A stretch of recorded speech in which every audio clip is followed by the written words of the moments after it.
안녕하십니까. 성기영의 경제쇼 아나운서 성기영입니다. 올여름 역대급 장맛비로 차량 침수 피해 신고가 전국에서 3,500여 건 이상 접수됐다고 합니다. 보험에 가입됐다고 해서 모두 보상을 받을 수 있는 건 아니라고 하던데요. 침수 피해 시 보상받을 수 있는 것들은 무엇인지 알아봅니다. 그리고 해마다 중고차 시장에 침수 차량이 무사고 차량으로 둔갑해서 유통되는 경우가 있어 각별한 주의가 필요한데요. 중고차 구매 시 침수 여부 확인을 하기 위해 알아봐야 할 것들 자세히 짚어보겠습니다. 열심히 일하고 돈을 모으는데 그 돈은 다 어디로 갔을까? 늘 이런 고민에 빠지곤 하죠. 스스로 합리적인 소비를 한다고 생각하는 분들도 기회비용을 생각하지 않고 너무나 쉽게 소비를 하는 경우가 많습니다. 자, 내 삶을 위해 합리적으로 돈을 쓰는 방법이 있을까요? 행복한 돈 쓰기 기술에 대한 해법을 다루는 책 오늘 함께 읽어보겠습니다. 이 시간 유튜브로도 함께합니다.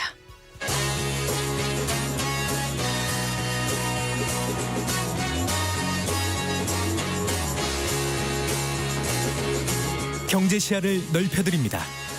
투자의 지름길을 안내합니다. 돈 되는 정보를 발견하는 시간. KBS 1라디오 경제쇼.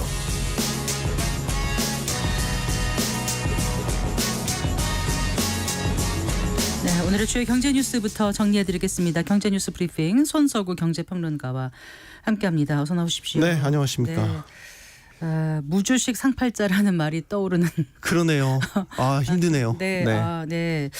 증시가 정말 많이 빠졌죠 오늘. 네, 오늘 공포의 검은 금요일이었습니다. 네. 오늘 코스피 종가를 보니까요, 3.65%, 네. 100포인트 넘게 급락을 했습니다. 네. 그래서 2,670선까지 지금 떨어졌습니다. 네, 지금 장중에는 뭐 4% 가까이 낙폭을 그러니까요. 확대를 하면서 4년여 만에 최대 낙폭 기록했습니다. 네. 코스닥은 뭐 더 심합니다. 4% 이상 급락을 해서요. 네. 780선 아래로 내려왔습니다. 779.33으로 마감됐네요. 네. 네. 투자자들의 지금 공포 심리가 주식시장을 덮쳤고, 지금 보면 일부 종목에 대해서는 일단 던지고 보자, 이걸 투매 현상이라고 하는데 투매 현상까지 나타났습니다. 네, 네. 코스피만 보면 시가총액 1, 2위가 삼성전자와 SK하이닉스인데 동반 급락을 했고요. 네. 특히 SK하이닉스가 투매가 나타났어요. 네. 그래서 10% 넘게 많이 폭락을 했습니다. 빠졌더라고요. 네, 네. 2008년 금융위기 이후 최대 낙폭입니다. 네. 수급적으로 보면 일단 현물에서도 많이 팔았지만 선물 시장에서 외국인들이 매도 폭탄을 던졌어요. 이 선물을 매도한다는 거는 지수 하락에 배팅을 한다는 뜻이거든요. 네. 외국인이 오늘 하루 동안에만 2조 원 가까운 매물을 쏟아냈습니다. 선물 네. 시장에서. 오늘 우리뿐 아니고요, 아시아 증시 전반이 폭락 장세를 연출했는데 일본 니케이 지수 5% 넘게 떨어졌고요. 홍콩 항생, 홍콩 H 증시 2%대, 대만 가권 지수 4% 넘게 각각 빠졌습니다. 네. 이렇게 폭락 장세가 나오게 된 거를 좀 이유를 좀 살펴볼까요? 미국발 경기 침체 공포가 확산됐기 때문인데요.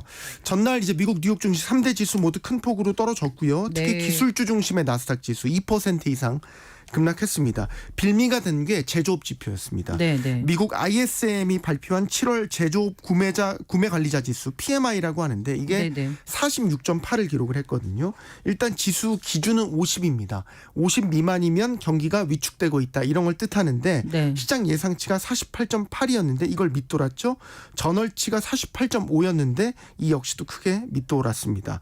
여기에 더해서 PMI 하위 지수의 고용 지수라는 게 있는데 이게 네. 43.4, 전달 대비 5.9포인트 급락을 하면서 코로나19 팬데믹 이후 최저치를 기록을 했습니다. 이로 인해서 지금 경기 침체에 대한 우려가 순간적으로 확 퍼졌고요. 투자자들의 매도로 나타났습니다. 네. 경기 침체 공포가 커지자 이제 투자자들 주식을 던졌고 반대로 이 자금이 채권을 매수하는 쪽으로 흘러 들어갔어요. 그러면서 네. 10년물 국채 금리는 6개월 만에 다시 3%대로 내려오는 이런 모습을 보였습니다. 일단 오늘의 폭락장이 주식시장에 추세적인 하락으로의 전환을 의미하냐, 이건 아직 판단하기는 이를 것 같아요. 네. 일단은 미국도 그렇고 물가는 추세적으로 안정돼 가고 있고 2분기 미국 경제 성장률이 2.8% 여전히 아주 잘 나왔거든요. 그러니까 네. 지금 경기 흐름은 빠르게 떨어지는 경착륙보다는 연착륙에 가깝다는 데 좀 무게가 실리고 네. 더욱이 이번 주에 아시겠지만 미국 연준이 9월에 금리 내리겠다. 금리 인하를 좀 강력하게 시사를 했지 않습니까? 그래서 투심이 완전히 돌아섰다라고 보기는 어렵습니다. 다만 이제 증시가 워낙 가파르게 올랐어요. 네, 네. 가파르게 올라서 올해 다 최고 지수를 찍었거든요. 그러니까 일정 부분의 가격 조정은 불가피할 것으로 보입니다. 그래서 관건은 일단 오늘 밤 이걸 또 봐야 되는 게 오늘 밤에 미국 네. 고용 지표 나옵니다. 네. 그래서 비농업 고용 그다음에 실업률을 봐야 되는데 만약에 비농업 부문 고용이 20만 명 밑으로 뚝 떨어지거나 네. 실업률이 지금 최신 지표가 4.1%였는데 이게 4% 위로 훅 올라서는 이런 모습을 보이면 또 지금 경기 침체에 대한 공포는 커질 수가 있겠죠. 예. 자, 지난달 소비자 물가가 발표가 됐죠? 네. 살짝 올랐나요? 네, 지난달 소비자 물가 작년 같은 달보다 2.6% 올랐습니다. 6월에는 이게 2.4%까지 떨어졌었잖아요. 한 달 사이에 상승률이 소폭 오르긴 한 건데 그래도 물가 상승률은 2%대의 안정된 흐름은 이어가고 있다. 이렇게 볼 수 있겠습니다. 네네. 물가는 일단 2%대로 상승률이 안정적으로 관리되는 이 추세가 중요하죠. 올해 1월 소비자 물가 상승률이 2.8%까지 내려갔다가 이제 2월과 3월에 3%대로 다시 높아졌다가 4월부터 2%대로 다시 내려와서 지금 넉 달째 2%대 상승률 유지하고 있습니다. 네. 7월에 긴 장마가 이어지면서 농산물 가격 많이 올랐는데 이게 네. 결국 물가 오르는데 영향을 줄 수밖에 없었던 것 같아요. 네, 그렇게 봐야 될 것 같습니다. 지난달 이제 폭우가 여러 차례 있었지 않습니까? 이러면서 생육 주기가 좀 짧은 채소류 가격이 특히 단기적으로 많이 올랐죠. 이에 따라서 지난달에 농산물 가격을 보면 1년 전보다 9% 오른 것으로 집계됐습니다. 지난해부터 뭐 사과, 배 가격, 계속해서 과일 가격이 많이 올랐는데 네. 최고치를 찍었던 것보다는 좀 소폭 둔화되긴 했지만 여전히 강세가 계속되고 있고요. 배 가격은 좀 많이 오르네요. 지난달 보니까 네. 154.6% 1년 전보다 이렇게 올라서 네. 통계조사 이래 가장 높은 상승률을 기록하기도 했습니다. 네. 또 하나 이제 지난달 물가를 좀 자극한 게 에너지 비용, 석유류 가격이었습니다. 8.4%가 올라서요. 21개월 만에 가장 높은 상승률을 기록을 했습니다. 그래서 물가 상승률 기여도 측면에서 보면 석유류가 전체 물가를 0.32%포인트, 농축수산물이 0.41%포인트 끌어올려서 인플레이션 요인으로 작용을 했습니다. 물가의 기조적인 흐름을 나타내는 근원 물가는 2.1%, 그래서 2%대 초반으로 안정된 흐름을 이어가고 있는데 네. 앞으로의 관건은 또 여전히 농산물 가격, 석유류 가격이 될 것 같습니다.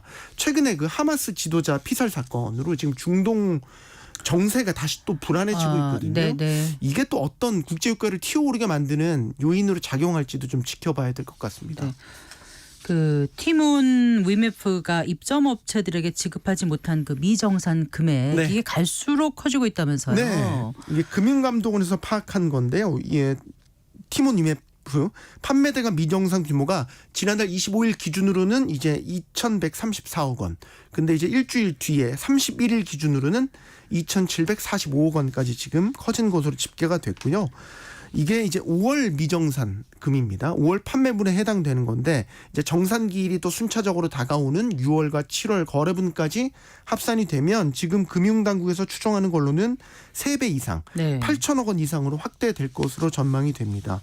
이에 따라서 정부는 지난주 발표한 5,600억 플러스 알파 규모의 유동성 지원, 입점 업체들에 대한 유동성 지원을 좀 조속히 시행하겠다. 이르면 다음 주부터 신청받아서 네. 이행할 계획인데 지금 피해 소비자에 대한 환불 처리는 이제 결제 대행사 피지사를 통해서 진행이 되고 있거든요. 네, 네. 주의하실 게 있어요. 뭐요? 티몬 위메프 사태를 지금 앞세워서 환불해주겠다 이런 식으로 개인정보를 요구하거나 이상한 앱을 설치하도록 하는 이런 문자 같은 것들이 스미싱이죠. 네. 사기가 지금 확산되고 있어서 이거는 주의를 하셔야 되겠습니다. 환불 접수는 문자 메시지를 통해서 접수하지 않고 있습니다. 예. 그런데 그 기업 회생을 신청한 티몬 위메프에 대해서 오늘 비공개 그 신문이 있었다고요? 네, 이제 오늘 법원에서 오후 3시부터 30분 간격으로 순차적으로 할 예정이니까 지금 비공개거든요. 네. 그래서 아직까지는 확인은 되지 않고 있는데 아마 끝났을 것 같은데 네. 티몬과 이메프가 이제 지난달 29일에 법원의 자율구조조정 지원 프로그램 방식의 기업 회생을 신청을 했고요. 법원이 이제 오늘 신문, 비공개 신문을 통해서 이 프로그램 신청을 수용할지 여부 그리고 앞으로의 일정 같은 것들을 결정하게 됩니다. 네. 중요한 건 이제 자율구조조정 지원 프로그램을 신청했다라는 겁니다. 이게 일반 회생 절차랑은 조금 다른 게 일단은 회생 결정을 하기 전에 기업과 채권단이 자율적으로 먼저 만나서 석 달 동안 합의안을 마련할 시간을 먼저 주는 거예요. 네. 그래서 이 기간 동안 회생 절차 개시를 좀 보류를 하는 방식이라고 보면 되고요. 또 이게 특징이 뭐 캠코 한국자산관리공사라든지 연기금 같은 데서 출연한 네. 이 구조조정 펀드를 통한 지원도 받을 수가 있습니다. 네. 그래서 오늘 신문에선 이제 두 회사는 아마도 채무자와 합의할 자구책을 좀 적극적으로 제시할 것으로 예상이 됩니다. 그래서 현금성 자산을 매각한다라든지 아니면 인수합병 이런 방안 등을 제시할 걸로 보이고 지금 법조계 예상으로는 일단 법원은 프로그램 신청을 수용할 가능성이 높은 것으로는 보고 있어요. 근데 이제 만약에 회사 측이 제시하는 이런 변제안 같은 게 너무 실현 가능성이 낮다라고 판단이 되면 수용하지 네. 않을 수도 있죠. 이렇게 되면 이제 일반 회생 절차로 절차. 전환돼서 그 절차를 밟게 되는 겁니다. 알겠습니다. 예, 잘 들었습니다. 고맙습니다. 감사합니다. 네, 경제뉴스 브리핑 손서구 경제평론가와 함께했습니다.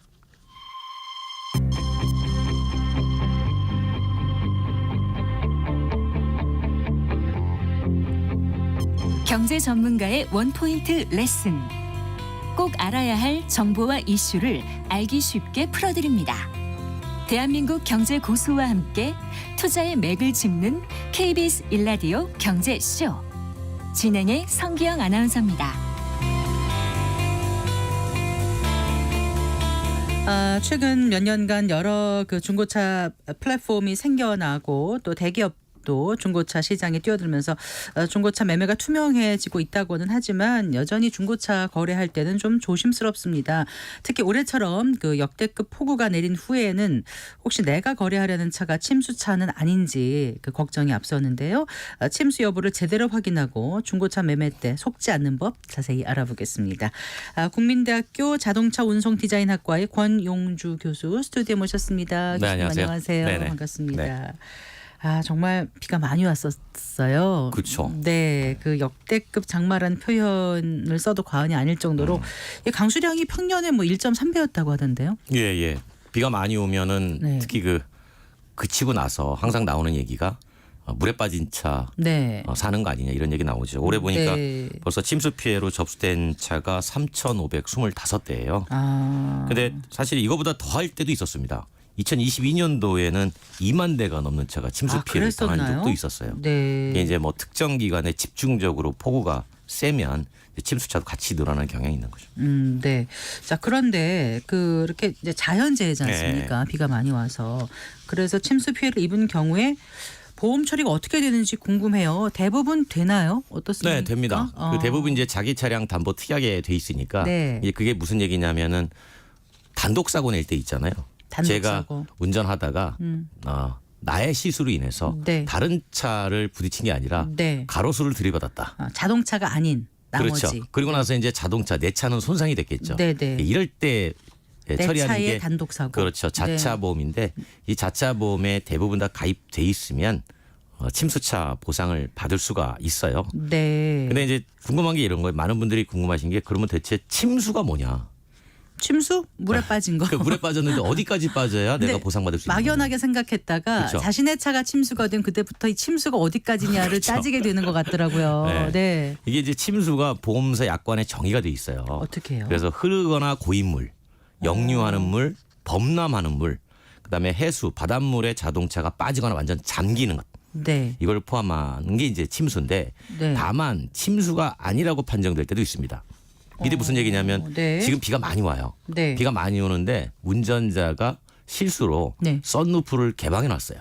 네. 그러면 이제 썬루프로 물이 많이 들어올 거 아니에요. 그거는 운전자 침수 부주의이기 피해라고 하기에는 조금 그렇죠. 그래서 이제 문이나 창문을 열어놓거나 썬루프 개방해서 빗물이 들어간 사고는 이거는 침수로 보지 않습니다. 궁금한데요. 그걸 나중에 어떻게 알아요? 그걸 확인을 하죠. 그러니까 실제로 왜냐하면 안으로 물이 위에서 들어왔느냐, 네. 밑에서 올라왔느냐, 네. 이제 그걸 보고 판단하는 거예요. 그게 그 창문 네네네. 앞에하고 관련이 있는 걸 알 수 있나 보죠? 그렇죠. 근데 이제 처음에 침수 피해를 당했을 때 차가 작동을 하지 않잖아요. 네. 근데 창문 같은 거 열어놓고 시동이 꺼진 상태면 네. 그 상태로 견인이 될 수 있거든요. 그때 그런 걸 보는 거예요. 그때 보는 거예요. 네. 혹시 내가 이제 선루프를 열어놓고 창문을 열어놨다가 이제 뭐 그럴 사실은 수 나는 있죠, 뭐. 자연재해다라고 우기려고 우기- 했는데 네. 그런 경우 알아낼 수 있는 방법이 있는지 궁금해서 제가 좀 여쭤봤고요. 근데 불가능할 때도 있어요. 그러니까 예를 들면 네. 경찰이 여기는 통제구역이니까 네. 들어가지 마세요. 여기 주차하지 마세요. 네. 물 범람할 위험이 있습니다라고 했는데 아 괜찮아요. 나 주차했어. 네. 이랬을 때는 보상이 안 되고요. 네. 그다음에 이미 물이 많이 불어나 있는 곳, 아, 네. 그러니까 위험이 예상되는 곳에 지나가다가 침수된 경우도 사실 보상이 좀 어렵습니다. 네. 그다음에 이제 우리가 보통 TV나 방송에서 홍수가 예상이 되면 네. 홍수 경보 어느 지역 말을 하잖아요. 네, 요즘 또 문자 많이 오잖아요. 그렇죠. 그럼에도 재난 불구하고 정보. 네. 본인이 이제 자발적으로 진입해서 침수가 된 경우도 역시 이제 보상 범위에서 벗어나는 거죠. 아, 네, 알겠습니다. 일단 대부분의 자동차 보험 가입할 때 자차 손해 중에서 차량 단독 손해배상을 가입해 있으면은 보통 자차 보험 같이 어지간하면은 다 가입해요. 하는 거죠. 네. 네. 혹시 거기에 뭐 특약 이런 것도 하면 더 보장이 확대되는지도 궁금한데 그건 좀 이따 좀 여쭤보고요. 예. 일단 이제 부득이하게 침수 사고가 발생하면 뭐 보험사 가입한 보험사에 긴급 출동 서비스 요청하면 되는 거 아닌가요? 그렇죠. 예, 네. 물에 빠졌습니다라고 연락하면 네. 와가지고 견인해서 네. 이제 그 차를 이제 가져가죠. 음. 그런데 이제 물에 빠졌으니까 누가 살 사람도 없을 거 아닙니까? 그러니까 이제 보험사에서는 네. 폐차시키라고 합니다. 폐차시키면 어떻게 되는 거예요? 예, 그러니까 이제 폐차시킬 때 제가 가지고 있는 차의 중고차 가격을 일단 보험사가 보상을 해주고 아. 그 돈 가지고 보태서 새 차 사시든 중고차 중고차를 사시든 사든. 알아서 하세요. 아. 라고 하는 거고 그러면 네. 그 차는 이제 폐차장으로 가겠죠. 네. 그러니까 폐차장에 가서 완전히 우리가 폐차라고 하는 정상적인 절차를 밟아서 네. 폐차로 가야 돼요. 네. 근데 가끔 여기에서 폐차장 갔는데 네. 살아나오는 경우가 있어요. 차가 혼자서 살아나와요. 그렇죠. 이제 살아나게 만드는 그렇죠. 거죠. 그렇게 네. 만들어가지고 나쁜 하는 의도를 건데 가진 사람들이. 나쁜 의도를 가진 거. 그래서 네. 이것도 정부가 지난달부터 이러면 안 된다라고 네. 해서 무조건 폐차를 시키라 그랬는데 그동안은 안 시키는 거에 대해서 과태료가 작았어요. 아. 그러니까 다시 부활시켜서 되팔았을 때 이익이 네. 꽤 센 거죠. 그러니까 폐차를 얼마 안에 폐차시켜서 폐차한 걸 확인증 같은 거를 그렇죠. 교부하거나 그러면 확실히 증명이 되는 거 아니겠어요? 그렇죠. 네. 그래서 이제 그때의 과태료가 최대 300만 원이었는데 네. 이걸 이달부터 바꿨습니다. 아, 얼마로요? 1,000만 원도. 오. 그러니까 확실하게 징벌을 가할 테니 그냥 폐차하세요. 네. 침수차가 시중에 유통되는 것 자체를 원천적으로 막겠습니다라고 하는 네. 거죠. 혹시 자연재해를 겪어서 침수 피해를 입었는데 다른 이제 중고차를 사게 되거나 새 차를 샀어요. 네네. 그럴 때 보험료는 어떻게 되는 거예요? 보험료는 새로 찬 차에 대해서도 하는 거니까. 그러니까 그 네. 사고의 보상에 대한 보험료는 할증이나 할인이 없습니다. 아, 네. 그냥 유지가 되고요. 네. 다만 이제 새 차를 사게 되면 새 차의 가격이 네. 좀 있지 않으니까 그거는 반영이 되겠죠. 그렇죠. 네. 자, 그럼 중고 차로 나오는 경우가 어느 정도 있을까는 궁금해요. 이게 보통 이제 실제로는 침수된 차가 알 수가 없는데 대략 이제 그 추정치? 중고차 업계에서 약간 네. 20% 봐요. 20%나 예를 들어서 10,000대가 침수 피해로 접수가 됐다 그러면 네. 그 중에 한 20%는 다시 시중에 유통되는 경우가 있다라는 거죠. 근데 그 유통되는 게 대부분이 중고차 시장에 나와서 돌아다닐 때 이게 침수차라는 거를 잘 모르죠. 그러니까 그거를 확인시키려고 네. 이른바 보험사에서 손해보험 약관 통해 가지고 카히스토리라고 하는 네, 네. 자 사고 이력이 있냐 없냐 이거 살펴보세요라고 하는데 네. 그것마저도 피해 가는 경우가 있죠. 무슨 얘기냐면 네. 자차 보험을 가입하지 않은 경우에는 보상이 안 되잖아요. 아, 그렇죠. 네, 네. 그러니까 그 보험을 가입하지 않은 사람들은 개인적으로 이거를 수리를 하게 되거든요. 아. 그런 경우가 사실 시중에 유통되는 거예요. 아. 그러면 그 상대방이 팔려고 할 때 그 사람이 자차 보험에 가입했는지 이력을 우리가 알면 좋겠는데 그건 그렇죠. 우리가 개인 정보니까 그러니까 이제 알 수가 보험사가 없나요? 보험사 돈으로 수리를 한 거라면 네. 이력이 남는데 네. 그냥 뭐 성경 MC가 개인 차를 그냥 개인 돈 주고 수리했다. 네. 그 이력이 안 남죠. 네. 그리고 권영주 교수님께 팔았어요. 그렇죠. 그럼 이제 저는 이제 한 대 맞은 거죠. 그러니까 그런 아, 개인 참. 간 거래에서 왜 저를 나쁜 사람으로 만드셔가지고. 개인 간 거래에서 이런 것도 좀 심심치 않게 네. 발생하는 걸로 지금 아. 파악이 되고 있죠. 그러니까 자차 보험에 제가 가입하지 않았다는 걸 아실 수 있냐고요. 사전에 모르시죠. 아, 모르죠. 제가 동의 안 해주면 모르니까. 그럼요. 네. 그러니까 어쨌든 그렇게 해서 나오는 게 한 20% 정도는 정도로 추산을 된다. 하는 거예요. 아, 그렇군요. 네. 그러면 이제 어쨌든 좀 피해 가야 되지 않습니까? 예. 속이거나 이런 데 당하지 않으려면 본인이 어떻게 이게 침수 차인지 아닌지 좀 알 수 있는 방법을 알려주세요. 뭐 인터넷에 많이 나와 있어요. 네. 뭐 사고 이력 확인해라. 뭐 냄새 맡아봐라. 그다음에 안전띠 끝까지 당겨서 흙탕물 흙이 자국. 묻어져 있는지. 근데 이거를 네. 우리만 알겠습니까? 그렇죠. 사기 치려는 파는 사람도 사람들은 다 알아요. 네. 그게 무슨 얘기냐면 네. 파는 사람도 그렇게 안다는 건 이미 거기까지 작업을 해서 안전벨트 다 제거하고, 땡겨서 그렇죠. 흙물 다 제거하고. 그렇죠. 이제 그런데 그럼에도 불구하고 네. 제거하지 못하는 부분도 있다라는 거죠. 예를 들어 네. 사실 냄새 같은 경우는 제거하기가 조금 어려워요. 물이 완전히 완전히 빠졌다 나오면 빠졌을 때 물비린내 나잖아요. 그런 그러니까 것들은 쾌쾌한 냄새도 날 수 좀 있고. 어려워요. 그러면 네. 이제 우리가 이제 그 차량 하부 매트나 네. 그 시트 같은 거 들어서 흔적을 좀 찾아볼 수 있고 네. 그 웨더 스트립이라고 있어요. 그게 뭐죠? 그 차 문에 보면 네. 고무로 이렇게 막아놓은 부분이 있습니다. 근데 그거 이제 한번 떨어지거든요. 네. 그거 한번 떼서 이렇게 보면 그 안에 안에? 좀 있는지 없는지도 확인할 수 있죠. 왜냐하면 그게 차 도어를 다 감싸고 있기 때문에 네. 모든 걸 다 뜯어내가지고 문짝의 하기는 고무 패킹 말씀하시는 그렇죠. 거죠? 네네네. 네. 그런 거를 다 보기에는 조금 어려우니 그런 것들을 좀 확인해라라고 이제 시중에서 많이 권고가 되죠. 혹시 그렇더라고요. 이제 사고 이력을 봤을 때 상대방을 속이려고 하더라도 뭔가 계속해서 고친 그게 있으면 네. 그럼 이거 혹시 사고 침수됐던 거 아니야 이렇게 좀 의심해볼 의심을 해볼 수도 있겠죠. 하지 않을까요? 그래서 이제 보통 그런 경우를 대비해서 예. 모르잖아요. 예. 그러니까 이제 중고차를 구매할 때 네. 계약서에다가 나중에 이 차에 문제가 발생을 하면 당신이 손해배상을 책임지시오라고 하는 문구를 하나 정도 더 추가해서 그거를 써두면 거부하면 그 사람 득차는 안 사면 그렇죠. 되는 거죠. 좋다. 자신 있다면은 당당하게 팔겠지만 네. 그런 것까지 내가 책임져야 되나라고 하면 안 팔겠죠. 그러니까 침수차는 원래 폐차가 원칙인데 원칙이에요. 이제 시중에 돌아다니는 거예요. 근데 그걸 사게 됐어요. 그럼 굉장히 억울하고 모르고 사는 거니까. 모르고 사는 거니까. 근데 일단 그러니까 시장 잔존 가치가 사실 0이 돼야 되는 건데 내가 그렇죠. 돈을 주고 사는 거니까 예. 말도 안 되는 것도 억울한 거고 두 번째는 안전의 위험이 있지 않을까 이런 생각이 드는데 어떻게 그렇죠. 이제 보세요? 어떤 부분에 문제가 있을 수 있습니까? 침수차의 가장 위험한 부분은 네. 차가 중간에 특히 엔진 쪽에서 네. 문제가 발생할 가능성이 네.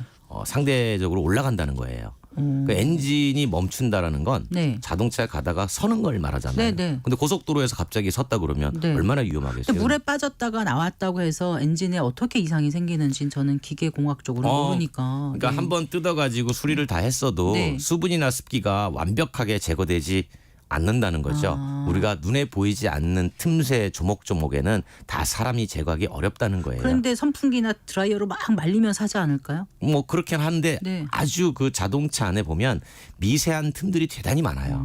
그러니까 그런 네. 데까지는 다 마르지가 않는다는 거죠. 네. 근데 이제 엔진이 작동하다가 그쪽에서 수분이 새어 나온다거나 해가지고 네. 들어가면 이제 엔진 멈춤이 일어나게 되고 네. 그랬을 때에 이제 문제가 발생하면 네. 이제 보상을 받아야 되잖아요. 네. 근데 중고차 살 때 네. 문제가 생기면은 보상해 주세요. 라는 거를 명확히 해두지 않으면 네. 이제 판 사람은 그러겠죠. 그거는 물에 빠져서 그 문제가 아니라 원래 그 차가 원래 뭐 당신이 운전 잘못해서 그런 거야. 그러면 이렇게 면피로 빠져나갈 수가 재판에 있겠죠. 가도 어려울 수도 있겠네요. 그렇죠, 입증 그렇죠. 자체가. 네. 그래서 지금 원래 중고차 사면 네. 한 달 2,000km 보증 수리 해주거든요. 네. 근데 이제 시장에서 나오는 얘기는 이 2,000km가 너무 짧다. 그렇죠. 2천이면 그냥 한달 직장인들이 이렇게 정도. 다니는 거리 정도 될까요? 그러니까 한 달 정도 조금 작게 타는 분은 한 2달 정도 타는데 네. 어쨌든 한 달 또는 2,000km 이내로 규정이 돼 있어서 네, 그걸 좀 넓혀야 된다. 이걸 좀 늘려야 된다. 예를 들면 뭐 6개월, 그래, 만 킬로미터 만 이런 킬로, 식으로 이런 해가지고. 식으로. 근데 이렇게 되면은 보증 수리가 길어지는 거잖아요. 네. 거기에 대한 비용 비용. 부담. 그거를 그럼 소비자가 부담할 거냐 아니면 판매자가 부담할 거냐 이런 것들에 아니 대해서 좀 보험사가 한다든가 이렇게 되면 그러니까 보험사가 보험료율이라든가 부담을 하게 이런 걸 되면은 더, 이제 보험 상품이니까 네. 그래서 보험사도 돈으로 파는 거잖아요. 그래도 이제 많은 사람들 중에서 그런 확률이 적다고 생각하면은 그렇죠. 각자 부담하는 액수는 적으니까 네. 그런 상품에 대한 고안도 필요하지 맞아요. 않을까요? 그래서 이걸 논의를 했었는데 했었어요. 네, 판매자는 판매자와 구매자 그다음에 보험사가 각각 어떤 입장들이 다 달라요. 그러니까 비용 부담은 우리가 안 하겠다. 대신 상품 만들어줄게. 그러니까 결국 이제 구매자가 사는 중고차 가격에 네. 이 비용이 같이 반영이 되는 거죠. 네. 알겠습니다. 최근 몇 년 사이 보니까 그 전에 하나 여쭤볼게요. 그러면 어떻게 특약을 써야 되면 문구가 가장 정확할까요? 이렇게 얘기들을 합니다. 네. 그 특약을 할 때 예. 이게 보통은 이제 그 협상을 하는 거잖아요. 그래서 이렇게 집어넣으면 좋아요. 손해배상과 별도. 그러니까 중고차 매매 계약에 대한 취소 권한 그리고 네. 손해배상과는 별도. 이런 내용을 특약에 넣으면 네. 이제 만약에 이제 구매차가 침수차로 밝혀졌을 때 네. 이제 계약 취소하고 손해배상이 원활하게 진행될 수 있다라는 거예요. 그러니까 손해배상을 명확히 근데 손해배상이라는 게 좀 광범위해서 어떤 손해든 손해배상이란 문구만 들어가면 그렇지 해주는 차량에 건가요? 대한 네, 차량에 문제가 발생했을 때 그걸로 입은 손해 여기에 대한 배상 책임을 명확하게 그러면 계약서에 넣어달라. 손해배상이란 별도다라는 걸 넣지 않으면은 어떻게 되는 거죠? 그 이제 발뺌을 하면 방법이 없는 거죠. 그러니까 불법행위나 돼야 가능하지. 그렇죠. 예를 들면 근데 가장 중고차 시장에서 분쟁이 많이 벌어지는 게 그거예요. 원래 이렇게 점검해가지고 예. 그 점검표도 소비자한테 주도록 돼 있는데 네. 그 점검을 정비사업자가 할 거 아니겠습니까? 그렇죠. 일반인들 잘 모르고요. 근데 그 정비사업자는 고객이 누구냐면 중고차 판매자예요. 그렇겠네요. 네, 그러니까 문제가 누구의 있어도 그러면 난 약간은 너한테 안 맡길 거야. 네, 그러면 이제 약간의 허위 기재가 있을 수가 있다라는 거죠. 개연성이 더 있네요. 네, 그래서 이제 네. 그 문제를 보완하기 위해서 여러 가지 제도적인 장치를 마련하고 있는데 일단 네. 양심의 문제여서 그래서 이제 손해배상의 책임을 명확하게 계약서에 기재하는 게 좋다라고 이제 법률가들이 나는 양심적으로 살아도 남들은 양심적으로 그렇죠. 살지는 제가 부정할 수 없는 거니까. 법률가들이 권고하는 거예요. 네, 알겠습니다. 손해배상은 별도이다라는 특약을 꼭 기재하는 게 좋겠다는 말씀이시고요. 요즘 대기업에서 하는 그 중고차 플랫폼까지 있는데 어떻게 좀 예. 장단점이 어떻게 있을까요? 장단점 명확하죠.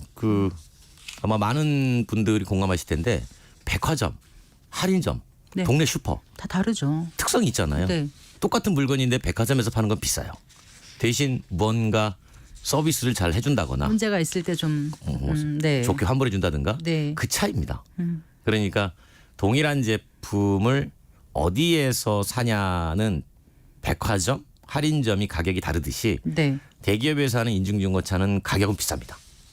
네, 가격은 비싼데 보증수리 기간도 길게 줘요. 어느 정도 더 비싸요?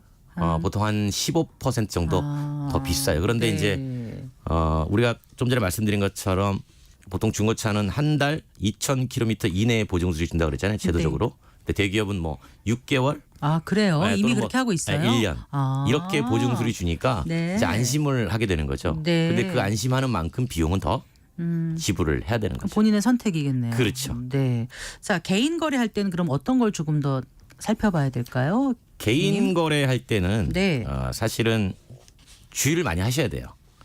요즘은 문제가 발생했을 때 판매자에게 책임을 지우는 제도가 많이 발달해서 그 판매자들이 과거처럼 뭐 속인다든가 그런 경우는 많이 줄었는데 네, 네. 이제 개인 간 거래는 이제 개인이 책임을 지는 거잖아요. 이제 문제가 발생했을 때 상대방 개인에게 또 무언가 책임을 부과해야 되는데 개인이 뭐 팔고 나서 사라져 버리면 어떻게 할 수 있는 방법도 없고 그래서 개인하고의 거래할 때는 확실하게 그 차에 네. 이력 그러니까 네. 정비 이력 네. 당신 그거 타면서 계속 정비 이력 남았을 거 아니냐 그 정비 이력을 한번 요구해서 받아보시는 게 상당히 좋은 방법이기도 해요. 자, 이제 구입한 후에 문제가 생겼던 그럼 어떻게 해야 돼요, 교수님? 좀 전에 말씀드린 것처럼 그냥 보증수리 한 달 이내 2,000km인데 말이 한 달 2,000km 이내지 사실은 대부분이 구입한 후에 문제가 발생하면 크게 보상을 받을 방법이 그렇게 마땅치 않아요. 개인 간 했을 때요? 그렇죠. 네. 개인 간 거래는 이제 이런 걸 하겠죠. 난 보증수리 못 해줘. 개인 거래인데 이렇게 나오기 때문에 그래서 보통 이제 권고 대기를 네. 가급적 법적 책임을 지는 제도적인 판매 업체와 거래를 해라. 네. 이렇게 이제 권고를 하죠. 네. 일단 어디다 전화를 하면 됩니까? 문제가 생기면? 전화요? 네. 어디다 신고를 해야 되나요? 아니면 개인 사라지고 나면 어떻게 해야 되죠?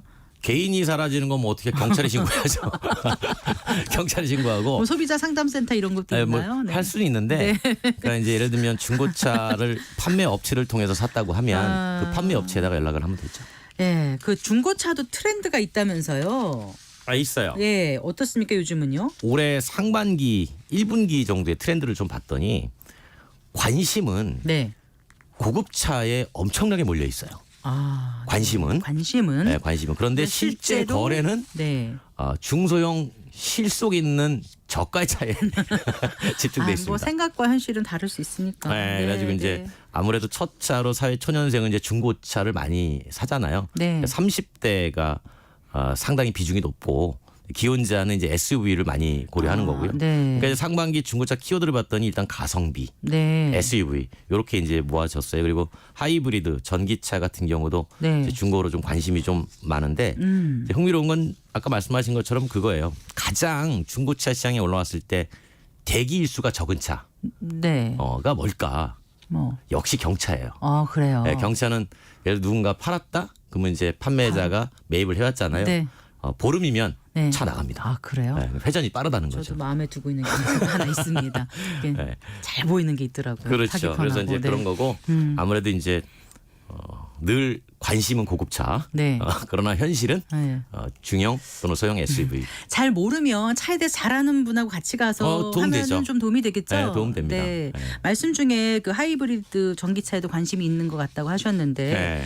혹시 그런 것도 중고차로 구매해도 괜찮은지 왠지 전기 조작 이런 게 들어가면 더 조심해야 되지 않나 이런 생각도 들고 해서요. 그러니까 이런 경우가 있어요. 그 전기차로 새 차를 사기가 조금 부담스러우니 중고차 사가지고 내가 경험 삼아 네, 네. 한번 해본 다음에 네. 내가 넘어가겠다. 그런 분들이 전기 중고차를 은근히 찾죠. 네. 왜냐하면 전기 중고차가 잔존 가치가 높지가 않아서 은근히 맞아요. 싸요. 네. 그러니까 싸게 사서 전기차 경험을 좀 해보고 네. 그다음에 내가 그다음에 전기 신차를 사겠어. 네. 이런 분들이 이제 관심들을 갖죠. 그러니까 안전에는 뭐 상관이 없는 건 똑같잖아요. 똑같은 거죠. 뭐. 네, 네, 알겠습니다. 그 자동차 주행 거리 변경하는 건 큰일 나는 거죠. 파는 사람들 그건 불법이에요. 불법이죠. 네. 네. 네. 예전에는 비일비재했어요. 예. 근데 지금은 조작하고 지금은 뭐. 정비 이력이 다 남기 때문에 네. 정비할 때 주행 거리가 자동차에서 입력이 다 됩니다. 네. 그래서 지금도 비양심적으로 마음 먹으면 하려면 할 수 있겠지만 네. 이제 잘 알죠. 그래서 소비자들이 이 차가 5년이 됐는데 네. 주행 거리가 10,000km밖에 안 됐어? 어. 의심을 하죠. 이제 소비자도 똑똑해져 가지고 네. 의심을 해요. 알겠습니다. 자동차 관리법 보면은 자동차 주행 거리 변경하면 3년 이하 징역. 그러니까 3천만 원 이하 벌금입니다. 네. 잘 좀 알아두시면 좋겠습니다. 자, 오늘 말씀 잘 들었습니다. 고맙습니다. 네, 감사합니다. 국민대학교 자동차 운송 디자인학과의 권용주 교수였습니다.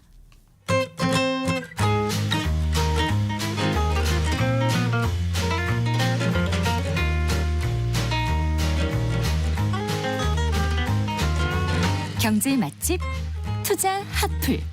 지금은 돈 벌기 딱 좋은 시간. KBS 1라디오 경제쇼.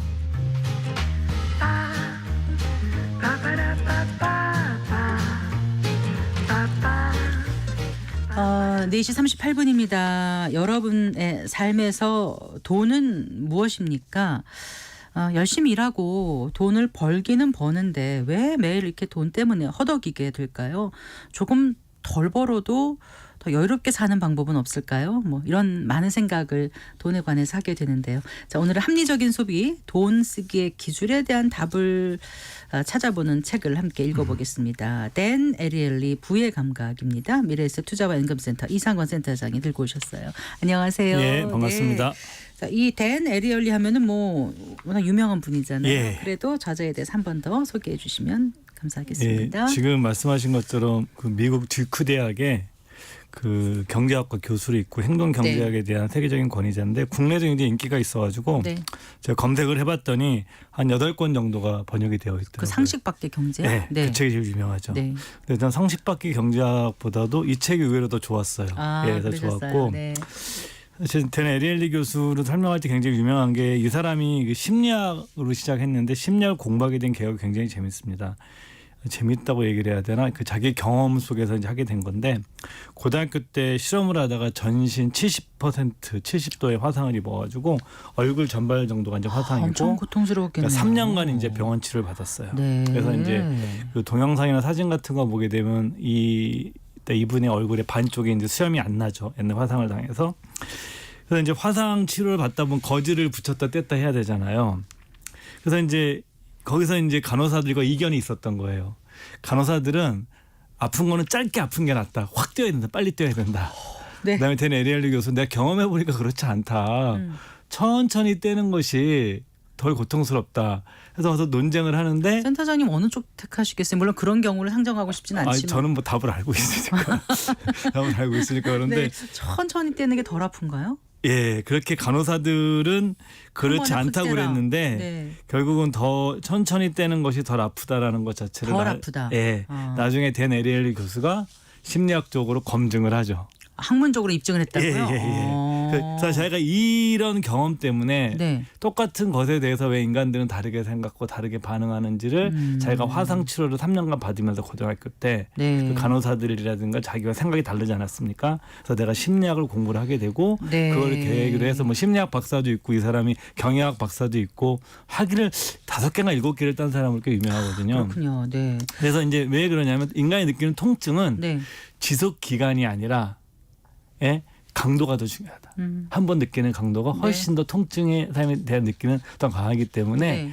빈도가 잦더라도 강도가 적으면 네. 덜 고통스럽게 느낀다. 네. 이 사람이 이걸 찾아낸 거고 이 내용이 유튜브에 강의한 내용이 있습니다. 네. 그래서 한번 관심 있으신 분들은 유튜브 보시면 좋을 것 같고요. 네, 그래요.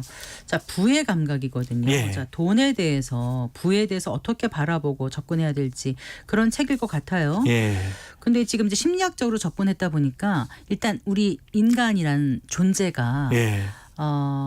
어떤 존재인지 그 전제를 잘 하고 들어가야 될 텐데 예. 항상 이제 들어봤던 건 인간은 합리적이고 이성적일 거라는데 사실은 안 그렇다가 예. 요즘 우리 다 아는 얘기 아니겠습니까? 그쵸. 이 책도 그렇게 출발을 했겠죠. 예, 맞습니다. 네. 그런데 사람들이 돈을 쓸 때 내가 비이성적이고 비합리적이라고 생각하면서 돈을 쓰는 사람은 없는 거예요. 많지는 않은 것 같아요. 네, 거의 난 없어요. 오늘 여기까지만 쓰겠다. 그러니까 자기가 다 이게 합리적으로 쓰고 물론 후회도 하지만 그래서 사람들이 돈을 쓸 때나 물건을 살 때 사람들이 자기가 어떤 가치를 잘 소비한다고 생각하는, 잘 구입한다고 생각하는데 네. 그렇지 않다. 그렇지 않은 이유 10가지 심리적인 이유에 대해서 이 책에서 소개를 하고 있습니다. 그게 핵심적인 내용인데 10가지가 뭐예요? 네, 뭐 기회비용을 무시한다 인간은 네. 뭐 상대성 이거 설명을 드릴게요. 그다음에 심리적 회계 그러니까 꽁돈 효과 같은 거죠. 공짜로 내가 생긴 돈과 어렵게 번 돈은 사실은 다르죠. 똑같은 돈인데 쓸 때. 심리적으로 내 회계상에 다른 계정에 놓고 네. 접근을 한다라는 개념이죠. 네. 근데 지불의 고통, 돈 쓸 때 고통을 느끼게 하는 것보다는 고통을 느끼지 않는 쪽을 선호한다. 대표적으로 현금 쓰는 것보다 신용카드 쓰는 것이 훨씬 지불의 고통이 더 적기 때문에 신용카드를 쓰게 되면 더 많이 쓰고 소비 성향이 높아지는 경향이 있는 거죠. 그리고요. 그다음에 자기 자신을 믿는 행위. 자기가 과거에 이런 경험을 했었으니까 이것이 맞을 거다라는. 네, 네. 근데 상황은 바뀌는 거거든요. 이런 것이라는 그다음에 네. 소유효과. 인간은 자기가 가지고 있는 물건에 대해서 훨씬 높은 가치를 부여해요. 이걸 거꾸로 이용한 게 이제 홈쇼핑의 환불 마케팅이죠. 네. 2주 동안 마음껏 쓰시고 마음에 안 드시면 환불하세요. 근데 처음에는 환불해야지 생각했는데 내 소중에 들어오는 순간 사람이라는 마음이 네. 내 것이 되는 순간 더 높은 평가를 해요. 가치가 높다라고. 네. 이런 소유효과라든가 그다음에 공정함에 대한 염려 뭐 이런 거죠. 예를 들면은 어떤 열쇠공이 집에 이제 열쇠가 없어서 그 집 문을 열어야 되는데 자기는 어떤 사람이 막 1시간 동안 열심히 했는데 안 열리는데 어떤 사람이 딱 와가지고 네. 전문가가 와서 30초 만에 열고 가면서 돈을 100만 원을 청구하게 되면 분노한다는 거예요. 저렇게 짧게 노력을 하고 어떻게 저거 100만 원을 받아가. 근데 그렇지 않다는 거죠. 이 사람이 전문성을 쌓기 전까지는 어마어마한 그렇죠. 노력을 한 네, 거거든요. 네. 근데 인간들이 이런 심리적으로 하게 되면 뭐냐면 문을 똑같은 금액이라고 하셔서 1시간 동안 어렵게 딴 사람과 네. 금방 딴 사람에 대해서 누가 더 가치 있다고 생각하느냐 그러면 어렵게 딴 사람이 더 가치 있다고 생각해요. 그래요. 왜냐 이게 공정하지 않다고 생각하는 거예요. 그런데 이제 그렇지 않다는 거죠. 이런 네. 공정함에 대한 왜곡된 염려 같은 것들도 합리적인 의사결정을 못하게 하는 네, 거고. 이 챕터 흥미롭네요. 네, 그리고요. 그다음 언어와 제의의 마법. 네. 뭐 대표적으로 언어와 제의인데 제의는 어떤 형식 같은 걸 얘기를 하는 거거든요. 네, 네. 일단 설명드리겠지만 네, 뭐 네. 언어는 대표적인 게 와인이에요. 와인 먹을 때 틀고 흔들고 오물오물 하면서 뭐 이렇게 먹으면 더 맛있어 보인다는 거. 이런 식의 어떤 그러면서 이 와인이 브로도산에 몇 년 산이고 거기에 뭐 창고에 몇 년이 있었고 이렇게 하면서 스토리와 언어가 만들어지고 와인 돌리고 오물거리고 이런 식의 어떤 형식적인 제의가 있으면 네. 비싸게 받아도 동일한 좀 제품에도 있어 보이는 거죠. 네, 그렇죠. 있어 뭔가 보이는 내가- 걸 쉽게 생각하면 네, 네. 그건 이제 우리가 흔히 얘기하는 있어 보이는 건 비싸게 부르는 건데 말씀하신 것처럼 네. 그것이 전문 용어로 언어와 제의가 마법을 부린다 이렇게 쓰기 얘기하고 있거든요. 네. 근데 기대치를 과대평가한다거나 네. 뭐 지나치게 가격에 대한 강조 이런 것들을 얘기하고 있는데 네. 이 중에서 제가 뭐냐면 그 상대성에 대한 걸 한번 먼저 설명을 드릴게요. 네, 이 책에 네. 나온 사례인데 인간의 심리적 편향 중에 상대성을 과소평가해서 기업의 CEO가 잘린 일이 있습니다. 해고당한 일이 있었어요. 어떤 일이었습니까? 이게 이제 2012년도 미국 제이시펜이라는 네. 유명한 이제 백화점이죠. 할인 백화점인데 그 CEO 론 존슨이라는 사람이 취임을 합니다. 이 사람이 이게 뭐냐면 기존의 관행을 다 바꾸고 투명하고 정직한 그 가격 정책을 펼치겠다. 그러면서 뭐냐면 쿠폰, 할인 쿠폰 발행 안 하고 네. 뭐 특별 할인 다 이런 걸 없애버리면서 할인된 그런 가격을 한 가격을 네. 할인된 가격을 자기 받을 만한 네, 가격. 정상 가격으로 한 거죠. 그러니까 네. 예, 근데 이거에 대해서 생각해 보면 이 사람들이 뭐 할인 같은 거 다 하고 나서 받는 가격보다는 그 투명하게 우리가 처음부터 적정 마진 붙여서 네. 하는 가격이 더 합리적일 것 같다고 생각하겠지만 네. 제이시펜이 고객들이 분노를 합니다. 왜요? 분노를 하고 할인 안 해주니까. 네, 엄청나게 반발을 해요. 왜냐하면은 이 사람들이 그동안 해왔던 거는 뭐냐면 제이시페니에서 재고 할인도 하고 네. 그다음에 쿠폰 할인도 하고 이런 걸 네. 하면서 내가 예를 들어서 10만 원짜리면 쿠폰 받아갖고 내가 5만 원에 샀을 때 만족감을 느꼈는데 나 이거 해가지고 네. 남들 10만 원 사는 거 난 5만 원에 네. 샀어. 근데 이런 느낌. 그 백화점의 CM한 CEO는 그냥 원래 할인된 가격은 5만 원에 한 거예요. 똑같은 거거든요. 네. 근데 어마어마한 사람들이 불만을 느끼기 시작한 거예요. 왜냐하면 가격의 상대성이잖아요. 내가 네. 할인해서 왔다니 상대성을 없애버린 거예요. 네. 그리고 흥정을 해서 내가 깎으면 내가 똑똑하다는 느낌을 받는데 소비자가 사실은 같은 가격인데. 같은 가격인데도. 네. 근데 이 정책이 대실패로 끝나고 1년 만에 제이시페니가 9억 8,500만 달러라는 손해를 보면서 이 CEO가 해고가 됩니다. 네. 그러니까 우리가 생각해 보게 되면 인간이 어떤 할인하고 흥정을 이런 식의 느끼는 상대성 가격이라는 것 자체가 제품의 가치의 본질에는 아무런 영향을 미치지 않음에도 불구하고 인간들 이렇게 상대적으로 높은 가격에서 나중에 내려오면은 내가 잘 산 것처럼. 합리적인 소비자가 됐다라고 생각을 그래요. 한다는 그래서 뭐 거죠. 아울렛이 이런 데 가면 굉장히 비싼 걸 싸게 해놓으면은 정작 필요하지 않은데 이게 많이 세일된 거야. 그래서 사게 되거든요. 맞습니다. 그런 거군요. 예, 그러니까 네. 사실은 이 행동경제학자들이 많이 하는 얘기고 그 유명한 노벨 경제학상을 받았던 행동경제학의 창시자인 다니엘 커너만 교수가 네네. 이런 얘기를 한 적이 있었어요. 우리가 이렇게 학문적으로 입증을 했지만 네. 사실 이거는 광고회사나 마케터들은 다 쓰고 있었던 거다. 이런 얘기를 한 적이 있었습니다. 네. 예. 거기에 도전했던 그 제이시페니의 존 론슨이 그래서 해고가 됐다 이 예, 말씀이시고요. 해고당한 거죠. 나머지 그 9개 중에서 또 어떤 거 하나 더 설명해 주실까요? 그 지불의 고통이 있는데 지불의 예, 고통. 우리가 네. 이제 생각해보니까 지불의 고통이란 뭐냐면은 자기가 가진 돈을 포기한다는 생각을 할 때 느끼는 통증이라고 합니다. 네. 그러니까 이건 사실은 그 지출 그 자체가 아니라 지출한다는 생각 자체가 고통을 준다는 거예요.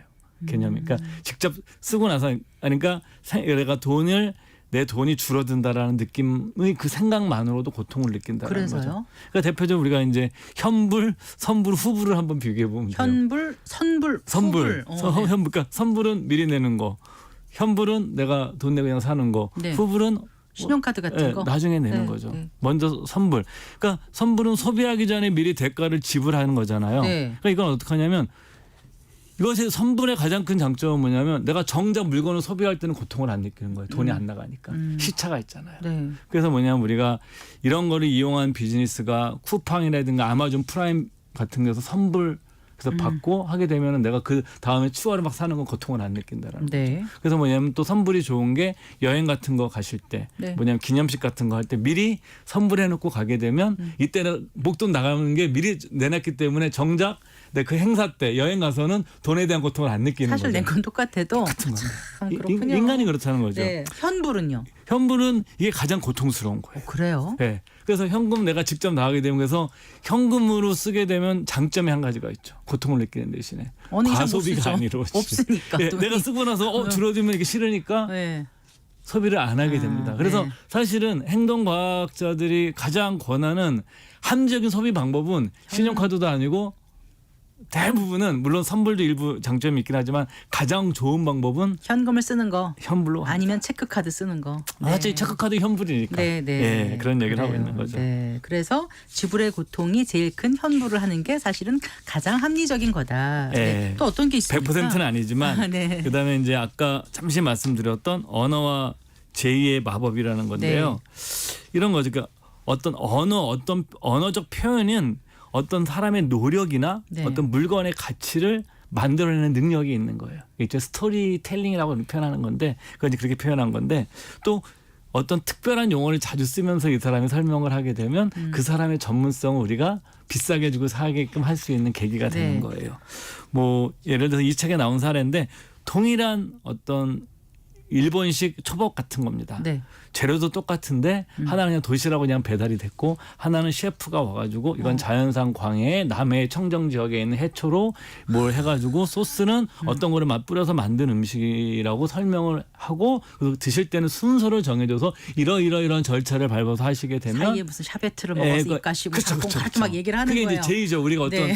행동을 하게 하는 패턴이니까. 그러고 나면 같은 음식이라도 몇 그렇죠. 배를 지불할 용의가 생긴다 이거죠. 실제로 실험을 해보면 몇 배 지불하죠 사람들이. 예. 참 어떻게 보면 인간이 어리석다는 생각이 들고 여기서도 네. 뭐 재미난 것이 나오는 건데 뭐 이런 겁니다. 여기서 그 당근 있죠, 당근. 네. 당근 같은 것도 실험을 한번 해본 거예요. 그냥 당근을 그냥 먹은 경우가 있고 당근을 한 사람한테는 어떤 거냐면 당근을 먹게 할 때 그 내 손을 몇 번 툭툭 치고 네. 그 다음에 심호흡을 몇 차례 크게 한 다음에 네. 눈을 감고 네. 잠시 명상 같은 걸 한 다음에 네. 먹게 한 그룹 하나. 어. 그다음 당근 그냥 먹게 한 그룹 하나. 어떤 사람이 똑같은 당근인데 더 이 음식이 맛있다고 평가를 했겠어요. 뭐 제가 앞에라고 말씀을 드려야죠 당연히. 그렇죠. 그러니까 왠지 뭐가 있어 보이는 그렇죠. 거예요. 그러니까 그렇게 해서 뭐냐면 손을 툭툭 치고 눈을 감고 심호흡하고 음미하고 이런 절차를 이런 제의. 제의라는 게 우리가 이제 뭐 종교적인 제의도 의식 있고 비슷한? 그렇죠. 의식 네. 비슷한 거잖아요. 그러니까 이게 행동으로 표현되는 의식 같은 걸 얘기를 하는 건데 네. 그런 것을 가치와 상관이 아무것도 없는 그래요. 언어와 이런 것만 통해서도 하물며 당근과 같은 그냥 일반적인 음식이면 당근 대부분 싫어하는 사람 많잖아요. 예. 근데 다 명상하면서 손을 탁탁 치면서 예. 아 건강에 좋아 제주에서 온 맞아. 가져온 당근 이러면서 먹으면 더 맛있게 느껴진다는 만족도가 거죠. 훨씬 많이 올라가는 거고 네. 특히 이런 게 이제 우리가 음식 중에서 가장 많이 이런 언어와 제의가 발달된 게 이 책에도 계속 나오는데 와인입니다. 와인. 아까 말씀하셨죠. 예, 예. 와인 얘기를 아까 드렸으니까 넘어가도록 하겠습니다.